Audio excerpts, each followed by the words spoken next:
આજના જે મારું સંદેશાનું જે મુખ્ય ટાઇટલ એ છે સિંહના જેવું બળવાન બનવું. હાલેલુયા. આમેન. કોના જેવું બળવાન બનવું? સિંહના જેવું બળવાન બનવું. અને એટલે આ જીવનની અંદર, આત્મિક જીવનની અંદર હિંમતવાન અને બળવાન રહેવું બહુ મૂલ્યવાન છે, બહુ ઇમ્પોર્ટન્ટ છે.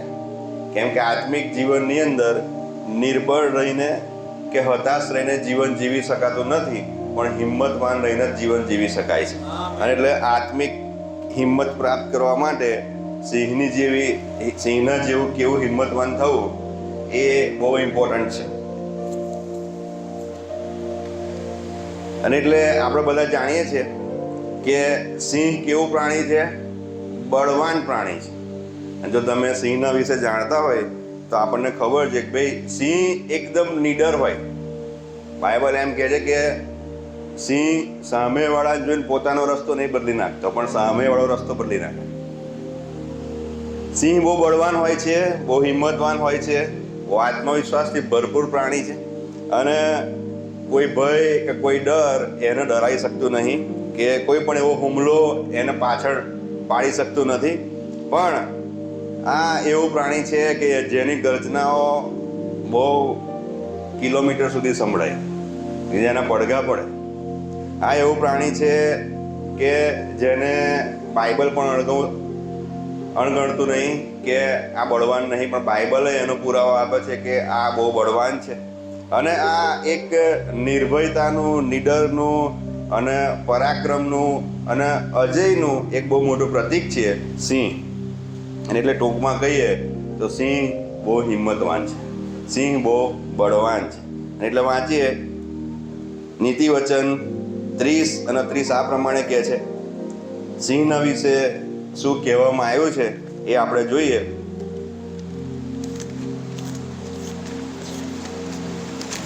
નીતિવચનો 30 અને 30 આ પ્રમાણે કહે છે, એટલે સિંહ જે પશુઓમાં સૌથી બળવાન છે અને કોઈને લીધે પોતાનો માર્ગ મરડતો નથી. સિંહ પશુઓમાં શું છે? સૌથી બળવાન. બાઇબલ એનો ઉલ્લેખ કરે છે કે સિંહ પશુઓમાં સૌથી બળવાન છે. અને બાઇબલ એને બળવાન તરીકે વર્ણવે છે વાલાઓ. અને આ શક્તિ અને આ પરાક્રમના લીધે બાઇબલ એને બહુ હિંમતવાળો અને બહુ બળવાન કહે છે.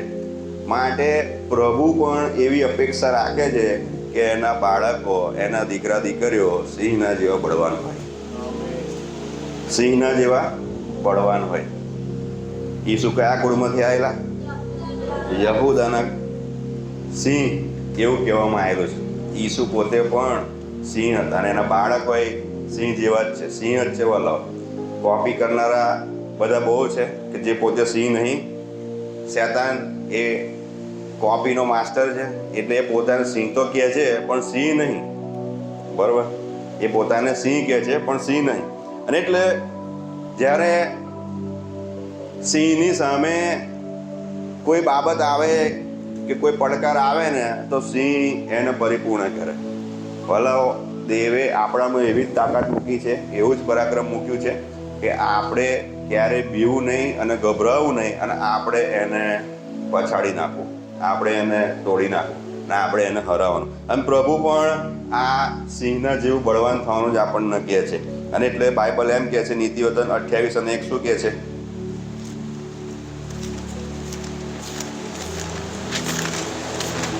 નીતિવચન 28 અને 1, કોઈ માણસ પાછળ ધાતો ન હોય તો પણ દુષ્ટ નાસી જાય છે, પણ નેકીવાનો એટલે ન્યાયીઓ સિંહના જેવા હિંમતવાન હોય છે. આપણે બધા આ કલમ સાથે વાંચીએ. પણ નેકીવાનો સિંહના જેવા હિંમતવાન હોય છે. હાલેલુયા. ભલાઓ, તમે હું ન્યાયી છીએ કે નહીં?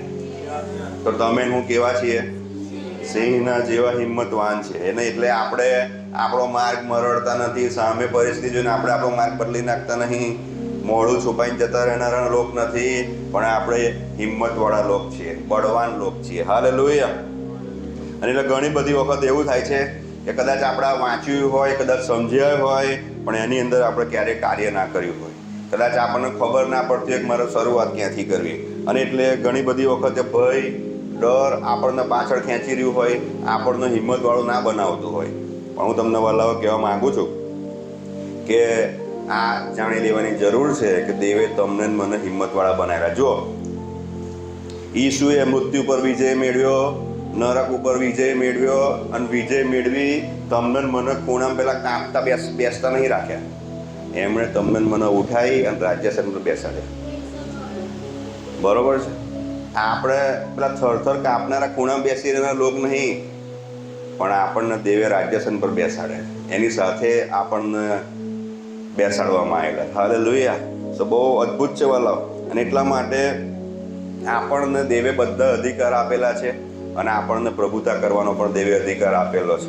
માટે આપણે એની અંદર કામ કરવું જ પડશે, કાર્ય કરવું જ પડશે. માટે પહેલી વસ્તુ હું તમને કહેવા માગું છું કે 2-3 વાત હું તમને આજે કહેવા માગું છું કે સિંહના જેવા બળવાન થવા માટે 3 સિદ્ધાંતો આપણા જીવનની અંદર લાગુ કરવા બહુ જરૂરી છે. પહેલો સિદ્ધાંત, પહેલી વાત એ છે કે પરમેશ્વર પાસે, પિતાની પાસે જવાના માટે હિંમત રાખવી બહુ જરૂરી છે. પિતાની પાસે જવાને માટે હિંમત રાખવી બહુ જરૂરી છે. હિબ્રુ 4:16 આ પ્રમાણે કહે છે. હિબ્રુઓનો પત્ર 4થો અધ્યાય અને 16મી કલમ આ પ્રમાણે કહે છે,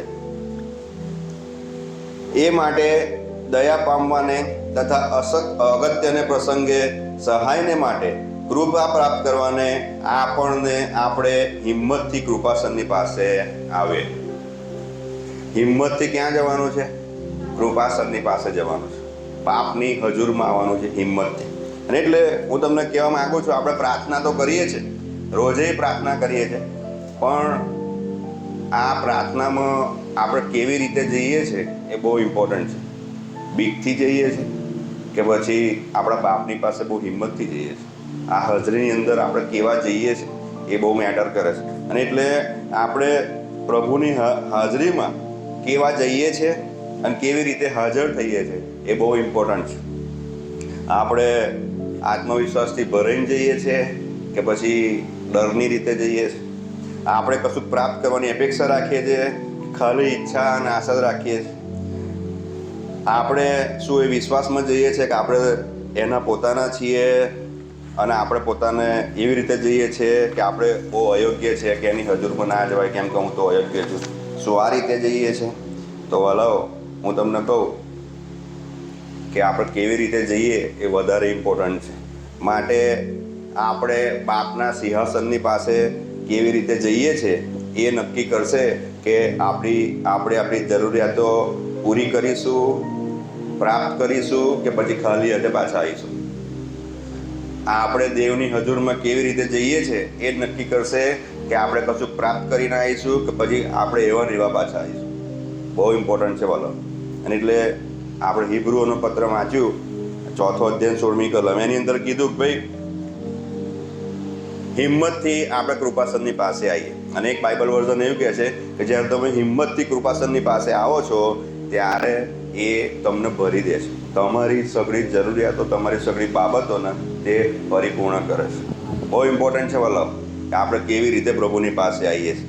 અને એટલે હું તમને કહું કે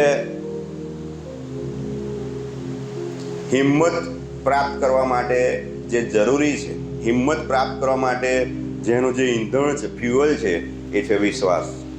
વિશ્વાસ વગર હિંમત નહીં આવે. જો વિશ્વાસ નહીં હોય તો હિંમત બી નહીં હોય.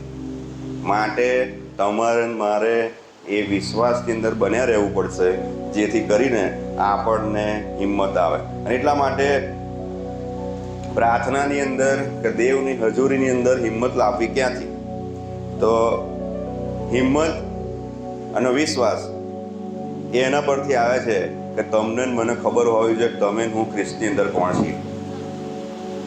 હિંમત અને વિશ્વાસ એ ત્યારે આવે છે કે તમે હું જાણી લઈએ કે આપણે ખ્રિસ્તની અંદર કોણ છીએ.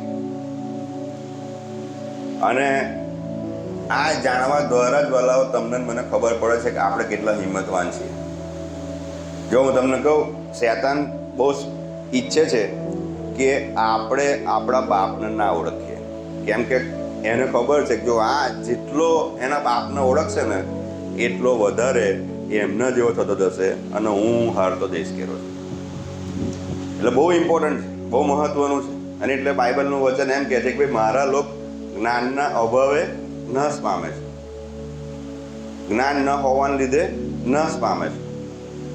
અને એટલે આ ના હોવું, આ ઇગ્નોરન્સ, એનો મતલબ જ એ છે, એનો જો તમે અર્થ જોવા જાઓ ને ઇગ્નોરન્સનો, તો એનો અર્થ જ એ થાય અંધકાર, કે તમારી આગળ છુપું રાખવામાં આવેલું છે. એટલે આપણે ક્યારેય આ ઇગ્નોરન્સની અંદર કે આ ના જાણવાની અંદર ના બેસી રહીએ, પણ આપણે હંમેશા એ જાણવાની અંદર બેસી રહીએ કે મારો બાપ કોણ છે. એના માટે જાણવા માટે હિંમતથી સિંહાસનની પાસે, કૃપાસનની પાસે, પોતાના બાપની પાસે આવવું બહુ જરૂરી છે વલો. અને એટલે ઈસુએ પોતે આપણા માટે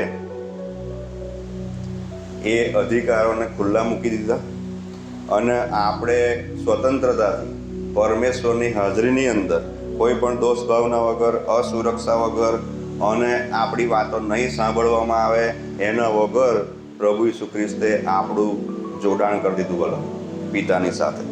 એફએસી 3:12 આ પ્રમાણે કહે છે. એફએસીઓનો પત્ર 3 અધ્યાય 12મી કલમ આ પ્રમાણે કહે છે, તે એટલે ઈસુ ખ્રિસ્તમાં તમને તેમના પરના વિશ્વાસથી આપણને હિંમત તથા ભરોસા સહિત પ્રવેશ છે. ફરી વાંચું છું. તે ખ્રિસ્ત ઈસુમાં તેમના પરના વિશ્વાસથી આપણને હિંમત તથા ભરોસા સહિત પ્રવેશ છે. એનો અર્થ એ થયો કે ઈસુએ આપણા અને પિતાના સિંહાસન વચ્ચેનો માર્ગ તૈયાર કરી દીધો વાલો. એનો મતલબ એ થયો કે ઈસુ મધ્યસ્થ બની ગયા એ સિંહાસન અને આપણી વચ્ચેનો, જેથી કરીને આપણે હિંમતથી, ભરોસા સહિત, હિંમતથી અને ભરોસા સહિત, એક હિંમતથી આવીએ કે જેની અંદર કોઈ ડર ના હોય, કોઈ બીક ના હોય. નાનું બાળક એના બાપની ને એના માની પાસે કેવી રીતે જાય? એને બીક લાગશે એના મમ્મી પપ્પાથી, અજાણ્યાથી બીક લાગશે, એના મા બાપથી એને બીક નહીં લાગે. એમ ભલાવ દેવ ઈચ્છે છે કે તમે અને હું પોતાના બાપની પાસે આવા ભય અને ડર વગર જઈએ.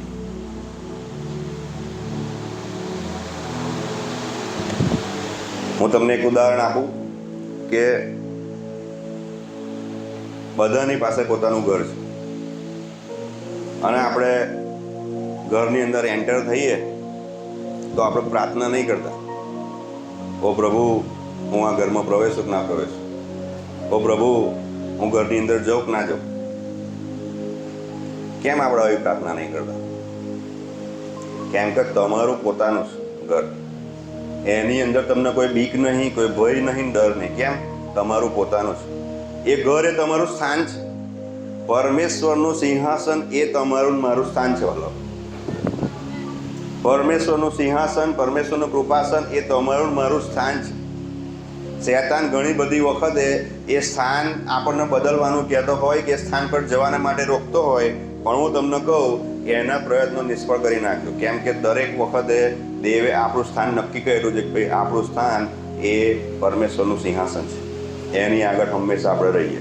ભલે હું તમને કહું એ સિંહાસનની પાસે હિંમતથી જવા માટે કોઈ આપણને રોકી શકતું નહીં. ઘણી બધી વખતે માણસો જ પોતાના સિંહાસનની આગળ જવા માટે રોકતા હોય. માણસના જીવનની અંદર કોઈક દુઃખ આવી ગયું હોય, એટલું બધું આવી ગયું હોય તો શૈતાન એનો ઉપયોગ કરી લેશે. ભૂતકાળમાં એટલું બધું દુઃખ હોય, ભૂતકાળમાં એવી ઘટનાઓ ઘટી હોય તો શૈતાન એનો ઉપયોગ કરી લેશે. એના મગજમાં ભૂતકાળ જ રમાડશે. કેમ ખબર? કે તું બાપની પાસે ના જા, માણસ એ પિતાના સિંહાસન પાસે ના જાય, અને માણસ એ પછી દેવની હાજરીથી એ કૃપાસન આગળથી દૂર થતો જાય. નિરાશા, હતાશા એટલી બધી ભરાયેલી હોય. નિરાશા અને હતાશા જીવનમાં એટલું બધું સ્થાન આપણે આપીએ ઘણી વખતે, જેથી કરીને આપણને હિંમત જ ના આવે દેવની પાસે જવાના માટે, એ કૃપાસન આગળ જવાના માટે. માટે વાલા, હું આજે તો સવારે તમને કહેવા માગું છું, આ સિંહાસનની આગળ આપણે બહુ હિંમતથી જઈએ. આ સિંહાસનની આગળ આપણે બહુ ભરોસા સહિત જઈએ. જો ઈસુ ક્રોસ પર જવા માટે બહુ હિંમતવાળા હતા.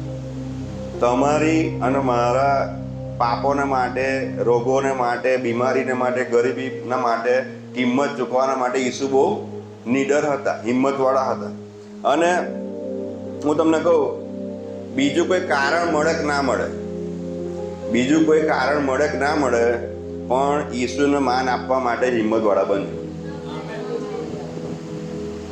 કેમ કે જ્યારે આપણે પોતાને અયોગ્ય સમજીએ છીએ કે હું બાપની પાસે કેવી રીતે જાઉં, અયોગ્ય સમજીએ છીએ, ત્યારે આપણે ઈસુના બલિદાનને નકારીએ જ વાલો, ઈસુના બલિદાનનું અપમાન કરીએ. કેમ કે એમણે તો માર્ગ તૈયાર કર્યો આપણા માટે, અને જો તોય પોતાને અયોગ્ય માનતા હોઈએ તો હું તમને કહું કે આપણે એ ઈસુના બલિદાનને નકારીએ છીએ, એ ઈસુના બલિદાનનું અપમાન કરીએ છીએ બાબા. માટે આપણે હિંમતથી પિતાની પાસે આવીએ અને આપણા માટે એ સિંહાસનનો દરવાજો હંમેશના માટે ખુલ્લો છે. એ કૃપાસનનો દરવાજો આપણા માટે હંમેશના માટે ખુલ્લો છે વાલાઓ. અને એટલે એ સ્વર્ગની બહાર ઊભા રહી, સ્વર્ગને બહારના દ્વારની આગળ ઊભા રહી સમય ના બગાડીએ, પણ પરમેશ્વરની પાસે જલ્દી પહોંચી જઈએ, એ સિંહાસનની પાસે, એ હાજરીની અંદર જલ્દી પહોંચી જઈએ.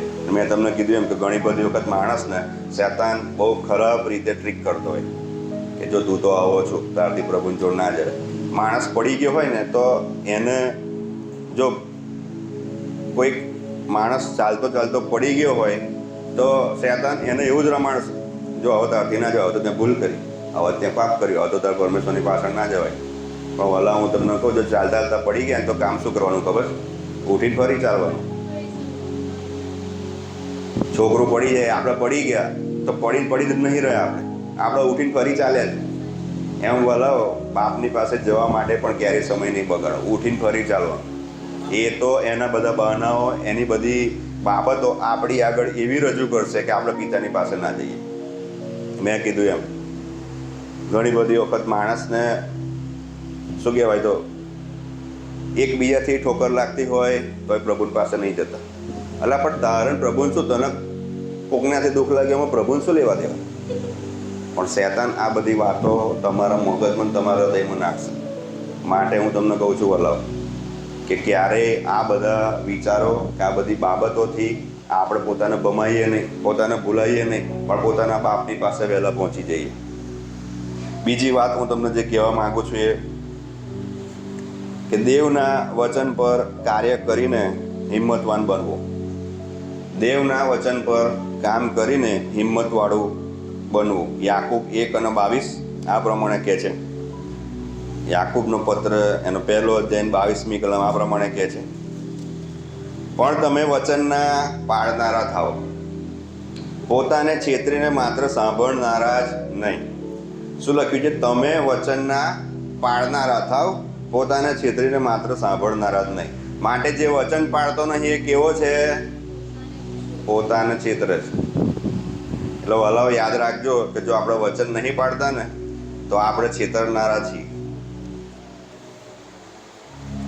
જો સૌથી મોટા ચમત્કારો કે મોટા ભાગે સૌથી વધારે ચમત્કારો, સૌથી વધારે પ્રભુએ જેના જીવનમાં કામ કર્યું હોય કે જેના જીવનમાં બહુ અલૌકિક કામ થયું હોય ને, એ એવા લોકો છે જે એમના જીવનની અંદર બહુ નીડર હોય, બહુ હિંમતવાળા હોય ને, એમના જીવનની અંદર પ્રભુએ અદ્ભુત ચમત્કારો કરેલા હોય. અને એટલે ઘણી બધી વખતે પેલું એવું કોપી કરવા જેવું નહીં કે પેલું કે હું નીડર છું ને અંદરથી ડરપોક છું, બતાવવાનું નહીં કે હું બહારથી બહુ હિંમતવાળો છું, અંદરથી ડરપોક છું, તો કશું કામ નહીં થાય ભલા. પણ હું તમને કહું કે વચન ઉપર કામ કરવાથી, વચન ઉપર કાર્ય કરવાથી, વચનને પાળવાથી જ આપણે હિંમતવાળા બનીશું. કેમ કે સાચી નીડરતા અને સાચું હિંમત એ આત્મામાં રહેલી ખાતરીથી આવે છે, અને નીડરતા, આ હિંમતવાન આપણને પરમેશ્વરના વચન ઉપર કામ કરવા માટે ઉત્તેજન આપે છે, પ્રેરિત કરે છે આપણને. માટે વલાઓ હું તમને કહું કે આ વચનને ક્યારેય અવગણશો નહીં, ખાલી સાંભળનારા નહીં, પણ આપણે એને પાળનારા બનીએ. અને એટલે વચન પર કામ કરવા માટે, વચન પર કાર્ય કરવા માટે કાર્ય કરવું પડશે. બેસી રહેવાથી કશું નહીં થાય. વચન પર કામ કરવા માટે આપણે કામ કરવું પડશે. અને એટલે આ વિશ્વાસને કાર્યમાં મૂકવા માટે આપણે આપણી જાતને એ વચનની અંદર ઢાળવી પડશે અને એને આપણા જીવનની અંદર કામ કરવું પડશે. જો બીમારી કે બીમારીના લક્ષણો આપણા શરીર પર આવે તો સાજાપણા પર ખાલી ભરોસો નહીં રાખવાનો, પણ દેવના વચનના એની ઉપર કામ કરવું પડશે આપણે. ખાલી વિશ્વાસ રાખવાથી બીમારી દૂર નહીં થાય. બરાબર? જો તમે એવું માનતા કે હું વિશ્વાસ રાખીશ ને આમ થશે, તો વલાવ એવું નહીં થાય. તમારે જાતે મહેનત કરવી પડશે, એની પર કામ કરવું પડશે. એ બીમારી પર અધિકાર પ્રાપ્ત કરીને એને ધમકાઈને કાઢવું પડશે. ખાલી વિશ્વાસ નહીં કામ કરે વલાવ, એની પર કાર્ય કરવું પડશે. અને એટલે હું તમને કહું કે જીવનની અંદર કોઈ પણ બાબતની અંદર તમે ફસાયેલા હોય તો હું તમને કહું કાર્ય કરો, કશુંક કરો. જો તકલીફ એટલી હદ સુધી હોય કે પથારીમાંથી ઉઠી શકવાના ના હોય એવી હાલત હોય ને, પણ તોય હું તમને કહું પગ મૂકવાની શરૂઆત કરો. બહાર કશું કામ હલન ચલન કરવાની ક્રિયા કરો. ડૉક્ટર તમને ખબર શું કહેતા હોય? કશું બી તમને બહુ તકલીફ થઈ હોય, કશું આમ થયું હોય, તમે બહુ બેચેન થઈ ગયા તો શું કહેશે ખબર? આમ કરો, તમે ઊભા થાવ, કશુંકનું કશુંક કરો એવું કહેશે. એવું નહીં કે એકદમ પડી રહો. ભલા હું તમને કહું કે આપણે આ વચનને અમલમાં મૂકવા માટે કશુંક કરવું પડશે, કશુંક એની પર કાર્ય કરવું પડશે. અને ત્યારે હું તમને કહું કે આપણા જીવન અંદર પરિણામ આવશે. વાલા, કોઈ જે બાબતની અંદર તમે નિર્બળતા અનુભવો છો, જે બાબતની અંદર તમે હું કદાચ એવું માનીએ છીએ કે ભાઈ આમાં નહીં કશું પરિણામ આવતું, તો એ વચનને પોકારો, એ વચનની ઉપર કાર્ય કરો. બીમારી છે તો બીમારીને ધમકાવો અને કાઢો. ગરીબી છે તો ગરીબીને ધમકાવો અને કાઢો. દેવ તમારે સારો રસ્તા પાદરા કરશે. દેવામ છો તો દેવામાં હોવાને માટે પણ હું તમને કહું કે નાનામાં નાનું બીજે તમે નાખો. નાનામાં નાનું બીજે તમે પ્રભુના રાજ્યની અંદર નાખશો, હું તમને કહું પ્રભુ દેવામાંથી બહાર લાવી જશે. પ્રભુ એ તમને એ પરિસ્થિતિઓમાંથી બહાર લાવી જશે. અને એટલે જે કંઈ પણ કરો એમાં કશુંક તો કરજો જ. પડ્યા રહેવાથી આપણે પોતાને છેતરીશું. વલાવ પડ્યા રહેવાથી પ્રભુનો આત્મા કામ નહીં કરે. અને એટલે બીજી વસ્તુ એ છે કે વિશ્વાસની અંદર મજબૂત ટકી રહેવા માટે બીજાઓને માટે પ્રાર્થના કરજો. બીજાઓની બીમારીની ઉપર તમે અધિકાર લેજો અને એમને પણ છુટકારો અપાવજો. વલાવ એમની પરિસ્થિતિઓ ઉપર પણ તમે અધિકાર અપાવજો. એમ કરતાં કરતાં વલાવ તમે આપણા વચન જે છે, જે આપણને આપવામાં આવેલું છે, એની ઉપર કામ કરતાં કરતાં શીખી જઈશું. વલાવ પોતાની ઉપર અને બીજાઓની ઉપર કરવાને માટે પણ આપણે શીખી જઈશું. અને એટલે એના માટે હું તમને કહું કે આ વિશ્વાસ બહુ ઇમ્પોર્ટન્ટ છે, બહુ જરૂરી છે. વલાવ અને એટલે હિંમતવાળા હોઈએ ત્યારે બહુ ઉત્સાહી હોય. હિંમતવાળા લોકો બહુ ઉત્સાહી હોય, અને જેના હિંમત ના હોય ને ડરપોક હોય, એ ખૂણામાં બેસી રહે. ડરપોક માણસો કશું ના કરી શકે જીવનની અંદર, પણ હિંમતવાળા માણસો બધું પ્રાપ્ત કરી શકે. જેટલા વધારે હિંમતવાળા બનીશું એટલું જ વધારે પરમેશ્વરનું સામર્થ્ય, એનું પરાક્રમ આપણા જીવનની અંદર મેનિફેસ્ટ કરશે. જેટલા વધારે આપણે હિંમતવાળા હોઈશું એટલું જ વધારે પરમેશ્વરનું કામ આપણા જીવનની અંદર થશે. માટે આપણે હંમેશા બળવાન રહીએ, માટે આપણે હંમેશા નીડર રહીએ. વાલો બીએ નહીં કોઈ નાથી. અને એટલે તમારું મન હોય કે ના હોય પણ નીડર બનજો. મારું જ મન નહીં આજે તો હું નબળો રહીશ એવું નહીં. ભલે મન ના હોય તોય હું તો બળવાન થઈશ, હું તો નીડર રહીશ. જો દાઉદના જીવનની અંદર દુઃખ આયા તોય બળવાન રહ્યો, પરિસ્થિતિઓ એની વિરુદ્ધમાં આવી તોય બળવાન રહ્યો, રડવા જેવી ભયંકર પરિસ્થિતિ હતી તોય બળવાન રહ્યો. એણે ક્યારેય પેલું કેવું કે પેલો હિંમત છોડી દીધી હોય કે હવે મારું કશુંય ના થાય, કે હવે જાણે પૂરું થઈ ગયું હોય, એવું એણે એના જીવનમાં નહીં કર્યું. દરેક સમયની અંદર એણે હિંમત પ્રાપ્ત કરી છે. દરેક સમયની અંદર તમે એના વચનો વાંચો ખબર પડશે કે દરેક સમયની અંદર અલગ અલગ સમયની અંદર એણે બહુ ગજબની હિંમત પ્રાપ્ત કરી છે. અને એવું કહેવાય છે કે દાઉદ મરતા સુધી લડ્યો છે. વાલા લડે કોણ ખબર છે? જે હિંમતવાળો હોય ને એ જ લડે. એના જીવનના મરણ સુધી એવો લડ્યો છે. માટે વાલા હું તમને કહું, એ લડ્યો એટલા માટે કારણ કે નીડર હતો. દેવે તમને મને નીડર બનાવેલા છે કે આપણે આખરી શ્વાસ સુધી લડીએ. આજુબાજુ પડોશી વાળા જોડ નહીં, શેતાનની સામે. શેતાનની સામે લડવા માટે દેવે તમને મને અધિકારો આપેલા જ બોલો. તમે હું વિજયી બની એટલે તમને મને અધિકારો આપેલા જ બોલો. બાઇબલ અને વચન જે કહે છે એ કરવું પડશે વાલો. પહેલું પગલું તો તમારે ભરવું જ પડશે. પહેલું પગલું મારે ભરવું જ પડશે. જો પહેલું પગલું નહીં ભરીએ તો વચન એનું કામ નહીં કરે. માટે વચન પર કાર્ય કરવું એ આપણને વિશ્વાસના નવા લેવલમાં લઈ જશે વાલો.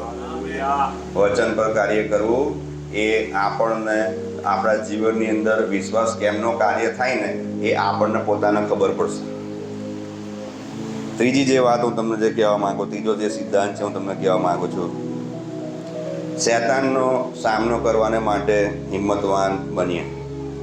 શૈતાનનો સામનો કરવાને માટે હિંમતવાન બને. યાકૂબનો પત્ર એનો 4થો અધ્યાય અને 7મી કલમ આ પ્રમાણે કહે છે.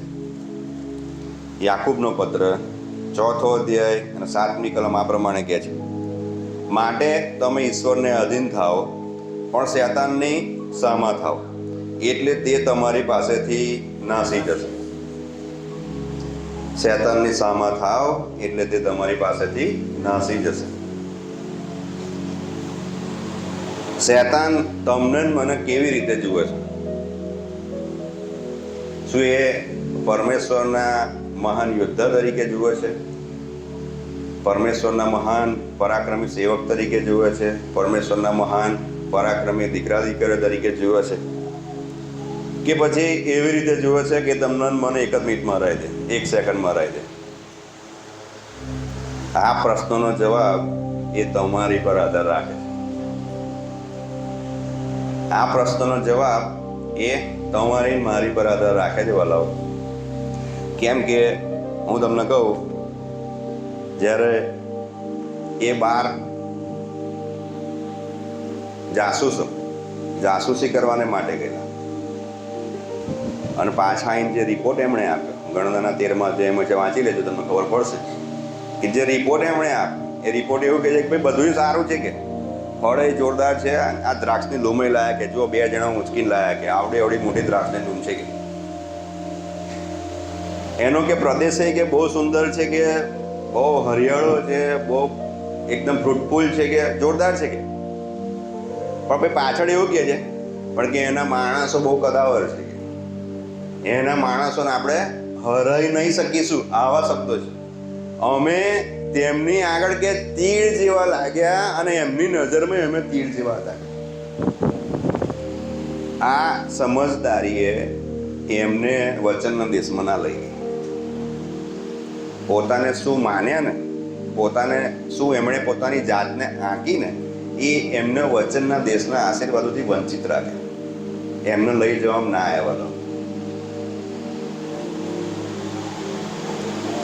અને હું તમને કહું, એક વિશ્વાસી તરીકે પણ આપણા જીવનની અંદર આવું જ હોય છે. ઘણી બધી વખત આપણે પોતાની નજરમાં શું છીએ એ જ બહુ મોટો ફરક પેદા કરશે. પોતાની નજરમાં તમે હું કેવા છીએ એ આપણા જીવનની અંદર બહુ મોટો ફરક પેદા કરશે. જો આપણે પોતાની નજરમાં નબળા અને શક્તિહીન ખ્રિસ્તી છીએ તો શૈતાન દિવસમાં તમને મને 3-4 વખત હરાઈ જશે. અને જો નવરો હશે ને તો આખો દાડો હરાવશે. એ જો ફ્રી બેઠો હશે ને તો તમને ઘડીએ ને પડીએ પાડશે, ઘડીએ ને પડીએ હરાવશે. પણ હું તમને કહું હલાવો, તમે હું જ્યારે ઓળખી લઈએ છીએ કે તમારા મારા અધિકારો શું છે, તમે હું જાણીએ છીએ કે ખ્રિસ્તમાં મારા અધિકારો શું છે ને ઈસુ ખ્રિસ્તે મારા માટે શું કર્યું છે, ત્યારે હું તમને કહું કે તમે એ તાકાતથી ભરાઈ જશો. ત્યારે શૈતાન તમારી નજીક નહીં આવે. જેમ આ ઇઝરાયેલી પ્રજાને લાગ્યું ને કે એવો તીડોની જેવા છે, એમ જ્યારે તમે હું એ પરાક્રમની સામર્થ્યથી ભરાઈ દઈશું ને બોલાવો, એ અધિકારથી ભરાઈ જશું ને ત્યારે શૈતાનને એવું લાગશે કે આની સામે તો હું તીડ જેવો છું. શેતાનને એવી ફિલિંગ આવશે. જો હું તમને કહું, શેતાન બધું જ કરી શકશે, શેતાન બીજી બધી વાતો કરી શકશે, પણ બળવાન અને હિંમતવાન ખ્રિસ્તી માણસની સામે એ આવવાને માટે ક્યારેય નહીં રાજી થાય. એને ક્યારેય ઈચ્છા નહીં થાય કે હું આ બળવાન માણસની સામે, કેમ કે એને ખબર જ છે કે સામેવાળો માણસ મારા કરતાં બળવાન છે. ભલા શેતાનની પાસે કોઈ અધિકાર નહીં, શેતાનની પાસે કોઈ તાકાત નહીં જે તમને હરાઈ શકે. સૌથી મોટી બાબત એ છે કે તમે ને હું બળવાન છીએ, તમે ને હું હિંમતવાન છે, તમે ને હું પરાક્રમી ને સામર્થ્ય છે ભલા. અને એટલે શેતાન તમારી મારી સામે આવતા 10 વખત વિચાર કરશે, કેમ કે તમે અને મારી પાસે જે તાકાત છે ને એ એની જોડ નહીં. જ્યારે કોઈ માણસ પ્રભુ ઈસુ ખ્રિસ્તનો સ્વીકાર કરે ને ત્યારથી શેતાન કાંપવા માંડે છે. જ્યારે કોઈ માણસ પ્રભુ ઈસુ ખ્રિસ્તને પોતાના તારનાર તરીકે સ્વીકારે ને ત્યારથી શેતાનને ખબર હોય કે હવે આ અલગ માણસ, હવે અનામાં જે પરાક્રમ છે, અનામાં જે સામર્થ્ય છે ને એ અલગ છે. એટલે શેતાન તો ત્યારથી જ પીગળતો હોય વલ્લભ, ત્યારથી જ બીતો હોય જ્યારે હવે માણસ પ્રભુ ઈસુના નામ પર સ્વીકાર કરે. જો આપણે આપણી નજરની અંદર પ્રભુમાં મજબૂત નહીં તો તમારે મારે વાલાઓ આ માનસિકતાને બદલવી પડશે. તમારે મારે આ માનસિકતાને બદલવી પડશે. જો માણસ યુદ્ધમાં જાય ને એ પહેલાં માનસિક રીતે હારી જાય તો ઓટોમેટિક યુદ્ધ હારી જાય. માણસ યુદ્ધમાં જાય તો કોઈકને સામે પછાડવા માટે જાય એ પહેલાં ભલે એ તાકાતવાળો હોય, બાયસેપ્સ હોય, ટ્રાયસેપ્સ હોય, બધું હોય, પણ જો માનસિક રીતે હારી ગયો ને તો પહેલાંથી હારી જશે, તો સામે પછડાટ ખાશે. પણ વાલો દેવે તમને મને એવું મન આપેલું છે, એવો અધિકાર આપેલો છે કે તમે અને હું એ જ મનમાં રહીએ, એ જ માનસિકતામાં રહીએ કે તમે હું વિજયી છીએ. જો બે માણસો હતા, બે જ માણસો હતા કે જેમણે એમ કીધું કે યુદ્ધ કોણ જીતાડે, કે એના શસ્ત્રવાહકને પૂછ્યું યુદ્ધ કોણ જીતાડે, કે યહોવા જીતાડે. કારણ કે આપણો બે હોય અને આખું સૈન્ય હોય તો બે હોય તો યહોવા જીતાડે, સૈન્ય હોય તો યહોવા જીતાડે. કે લઈને આપણે બે જઈએ કે આ બેની માનસિકતા કેવી હશે? આખું સૈન્ય હરાયું. બોલો તમે હું એકલા હોય ને તો આપણે 10,000ને પછાડીશું. તમે હું એકલા હોઈશું ને તોય આપણે બધા લાખો લોકોને હરાઈશું. એ લાખોના સૈન્ય જે આપણી વિરુદ્ધ કામ કરે છે એને હરાઈશું. બોલો એટલા માટે હું તમને કહું, ઈસુ પહેલાંથી શેતાનને હરાઈ ચૂક્યા છે અને આપણને બધા અધિકારો આપી દીધેલા છે. બોલો અને એટલે આપણે હવે નીડર બનવાનું છે. બીમારી આવે તો રડવા નહીં બેસવાનું, કોઈ તકલીફ આવે તો નિરાશ નહીં થઈ જવાનું, કોઈ એવી બાબત આપણા જીવનની અંદર થાય તો ખૂણામાં બેસવાનું નહીં. પણ હું તમને કહું, હિંમતથી સામનો કરો, હિંમતથી એનો સામનો કરો, તમે વિજય બનશો જ બનશો. કેમ કે દેવે તમારા મારા માટે એ બધું પહેલાંથી ચૂકવી દીધેલું છે, વિજય થઈ ગયેલા છે. ભલો જો હું તમને કહું, ભલે તમે દુનિયાના બહુ શાંત માણસ હોય, બહુ મીઠા માણસ હોય, કે તમને ગુસ્સો કરતા ના આવડતો હોય, પણ હું તમને કહું તોય તમારે નીડર બનવું પડશે, તોય તમારે હિંમતવાળા બનવું પડશે. હા અમે શેતાન આવે એટલે પછાડી જ નાખવાનું, હા અમે એની કોઈ કુયુક્તિઓ દેખાય એટલે તોડી જ પાડવાની, હા અમે ગમે તેવું એ કારણ આપે, બહાનું આપે તો પછાડી જ નાખવાનું, પ્રવેશમાં જ નહીં દેવાનું.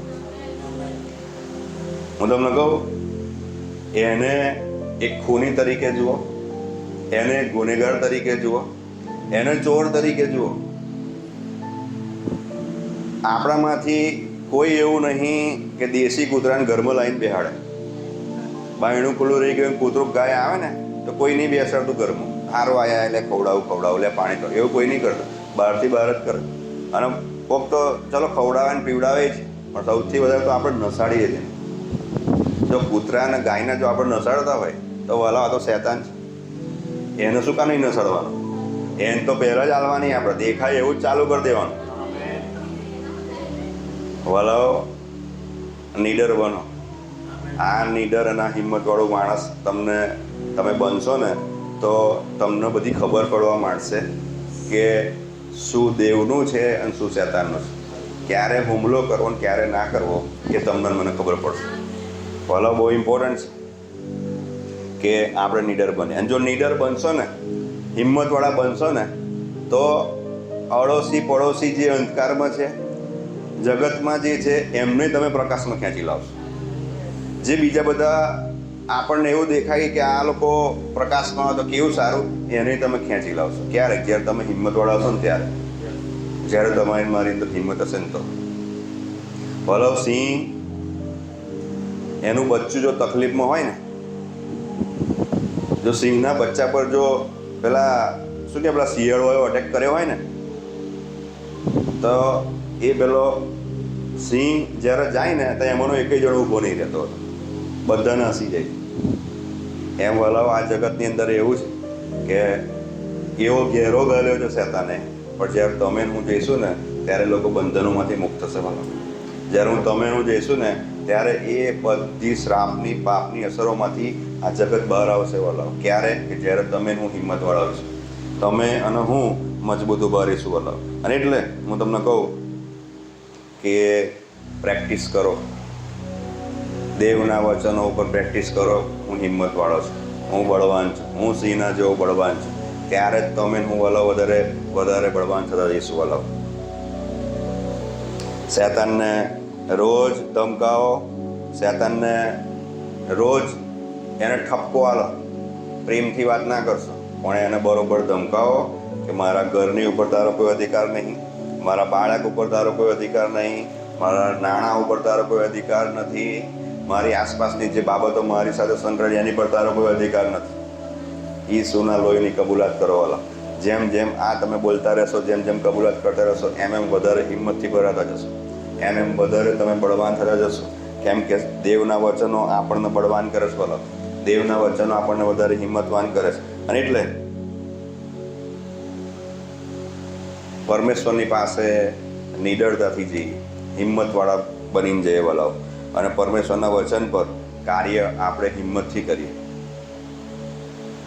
શેતાનનો વિરોધ કરવામાં આપણે નીડર બનીએ, હિંમતવાળા બનીએ.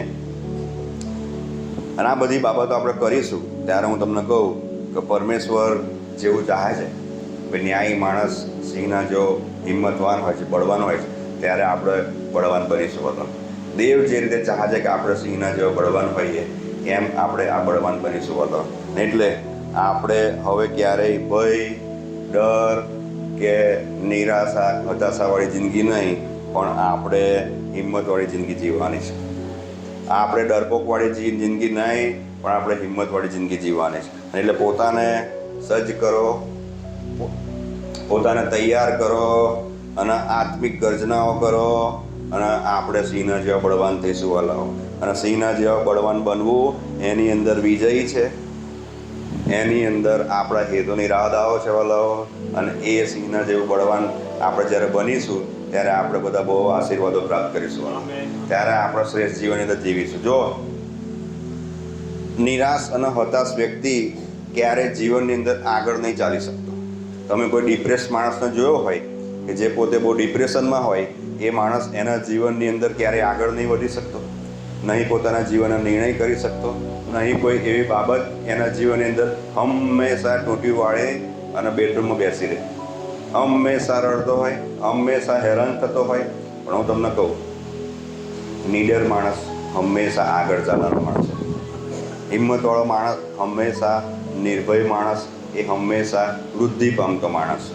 માટે જો વૃદ્ધિ પામવું છે, આગળ વધવું છે, તો બળવાન થવું પડશે. વાલો ના બળવાન થવું એ દેવે તમારા મારા હાથમાં મૂકેલું છે.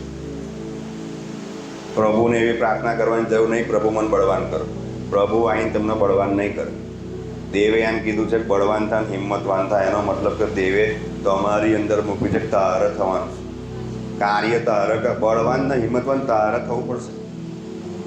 માટે આપણે બળવાન ને હિંમતવાન થઈએ. વાલા દેવે આપણી અંદર એવું મૂકેલું છે જેથી કરીને આપણે જાતે જ બળવાન અને હિંમતવાન થઈ શકીએ. એણે એના વચનો મૂકેલા છે. આપણે દેવની પાસે હિંમત, એની સિંહાસન કૃપાસન પાસે જઈ શકીએ. વાલો એનાથી આપણે બળવાન થઈ શકીએ. વાલો અને આપણે શેતાનને હરાઈને આપણે બળવાન થઈએ. હાલેલુયા. તો આપણે પ્રાર્થના કરીએ.